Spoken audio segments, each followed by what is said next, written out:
What's good, guys? It's Sam here. I am still in Rochester, New York, but if this is your first time here, make sure you press that subscribe button and that little bell notification. That'll tell you every time I post a video.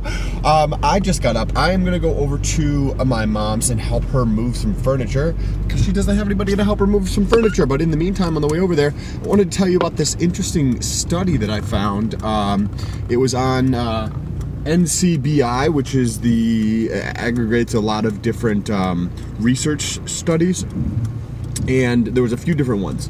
But I wanted to talk about the benefits of caffeine. I actually had a idea down for a video. Does caffeine get you high? And then I just happened to find this research. So what they did is they took a group of women and my phone just fell. They took a group of women and they gave them caffeine, and they tested a time series over time for their overhead press, their lat pull down, leg extensions, and hack squats to see if there was a performance benefit to caffeine. Anybody who takes caffeine, whether it is in a energy drink or coffee or some other form, like I take caffeine pills, generally the intuition would tell you that yes, there is some type of benefit in terms of performance. So they found it ergogenic, like there's a little bit of performance enhancement and once I tell you these fucking numbers per kilogram, like milligrams of caffeine per kilogram of body weight, they are fucking high as fuck. So I've been taking caffeine since I was about 19 years old, 18, 19 years old, and I never was a huge fan of coffee in terms of the flavor. And then it like colors your teeth. And when I did try drinking coffee, I would drink like an entire pot sometimes, and then my stomach would hurt. And I was like, fuck, this is not cool. I don't like coffee. So around 18 or 19, I switched to caffeine pills, and that was, I don't know, 14 years ago, 15 years ago. So I've been taking caffeine pills every day. And generally speaking, I'll take my first 200 milligram caffeine pill first thing in the morning, and then, you know, a few hours later take another one, a few hours later take another one. Generally in the neighborhood of 400 milligrams to 1,000 milligrams per day. And just like all the other things that I do, that I've documented on this channel, I am always switching things up. So I'm not generally going to stay at 1,000 milligrams per day because my body desensitizes to it, which just means that you build up a tolerance to it. And that's why not only with caffeine, but with my workouts, with any of these other research or SARMs that I'm taking, I'm just always perpetually changing them up because I feel that our body is always looking for a state of homeostasis, or whatever that word is, and it's always looking for equilibrium, essentially. And if you stay on a certain path for a certain amount of time, then your body can get to a state of equilibrium. So in order to continually put it under stress, I'm just constantly changing. Anyways, listen, that's a little bit more in depth than I was needing to go to. Get back to that study. They took a group of women. They followed them over, I believe it was 4 weeks, and they wanted to see the performance effects.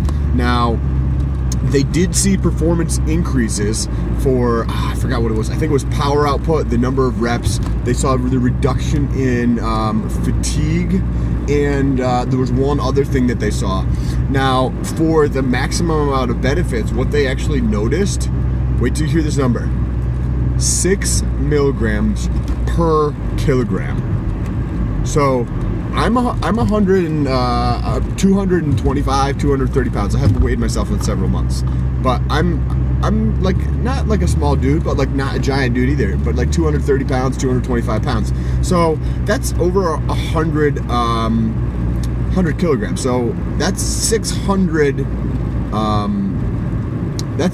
milligrams of caffeine. I didn't see anything in there, but I'm assuming they mean 600 at once. And I could concur with that because when I was younger, I used to experiment a lot more with different ways of taking the caffeine. At like what point could I go up to where I would start to feel sick, or like I would have a negative side effect? You know what I mean? What's the maximum amount I can take that gives me the minimum amount of side effects that I'm willing to deal with? And sometimes I can get up to like 8. And that was actually, I was like probably like 25, 30 pounds lighter at that point. I was probably around 200 pounds, between like 195 and 210. And I could get up to somewhere around 8. I feel like once in a great while, I could get up to like 1,000 milligrams. But when I would do 1,000 milligrams, what I would do is I'd at least try to spread it out over the course of like 2 or 3 hours. And I would try to eat something in there, because otherwise it would hurt my stomach. But I've felt for years that you can get a high off of caffeine, and that there was performance benefits of it. And this research is pretty interesting to help prove that. Now, they did say that there were benefits at 3 milligrams per kilogram, which would mean for myself, 230 pounds, that would be 300 grams. And so, given that I saw that research, though, generally speaking, I'm taking about 200 milligrams prior to working out. So I'm actually thinking of considering upping that dosage to somewhere in the 300 to 600 milligram dosing for my pre-workout, because I also, just like I switch my dosing up with the caffeine, I do that not only on the daily, like how I'm shifting it around, but like I also don't take caffeine every time I go to the gym. I'm just perpetually changing things up to make to keep my body in a state where it is not in equilibrium. But anyways, if you guys found this video interesting, make sure you subscribe. Make sure you press that like button. It tells other people who might find this video to check it out. I'll put it into their feed on the side there. When they search for something related to the title of this, it will bring it up. Instead of being on page 7,000, maybe I'm on page 4,000. So it does help out. Also, I'm documenting my journey of getting to $100 a day online, and currently I'm monetizing through Amazon Associates. So I just made another sale. I'm going to do another video on that, on how I'm getting those clicks and everything like that. So make sure you check out those videos. There's an actual playlist I did on them if you want to do something online, or if you just want to follow along. Also, if you want to support the channel financially, first of all, I don't have any way for you to do that. Second of all, if you did think of that, that is amazing. I really appreciate that. But there's a link for Amazon Associates in the description. So what that is essentially, you click on that link, do your regular Amazon shopping. Don't buy anything unless you want to, but don't be frivolous in terms of your spending. But if you were going to purchase something from Amazon prior to watching this video, and you just hadn't done it yet, if you click on my link first and then you go purchase whatever it was that you were going to purchase, I get a small sliver of whatever it is that you purchase. Not in term, I just get like, so I think there's people have clicked on it and purchased about $400, and I've probably gotten about $24. So a very small amount that I get, but it does help the channel out, and I would really appreciate it if you do that. Anyways, thank you so much for watching. I appreciate you guys, and I'll talk to you soon. Peace.